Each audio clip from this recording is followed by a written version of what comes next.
Ogoh-ogoh terinspirasi dari konsep Buta Kala, yang dalam konteks Tower Agung dimaknai sebagai unsur-unsur alam yang perlu disomie atau dinetralisasi agar kembali harmonis. Ogoh-ogoh sejatinya bukan bagian langsung dari ritual utama Hari Raya Nyepi, melainkan sebuah kreasi seni budaya yang lahir dari imajinasi dan kreativitas masyarakat, khususnya generasi muda Bali. Karena itu merupakan kreasi budaya bersifat kultural lokal dan bukan bagian dari rangkaian ritual Nyepi, maka sebenarnya kita harus menempatkan ogoh-ogoh itu hanya sebagai kreasi seni, kreasi budaya. Sehingga sebenarnya tidak harus dipasupati. Karena tidak dipasupati, tidak perlu diperlina. Ibarat kita sudah memakai barang, jadi hancur leburkan saja.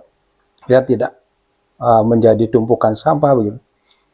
Karena itu saran saya, karena itu posisinya sebagai kreasi budaya yang terinspirasi dari sosok mitologi Buta Kala, ya, maka tempatkanlah dia bukan sebagai bagian dari ritual sakral.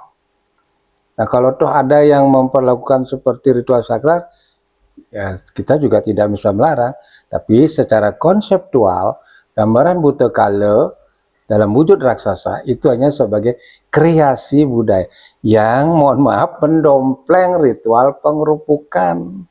Hendra, Bali TV.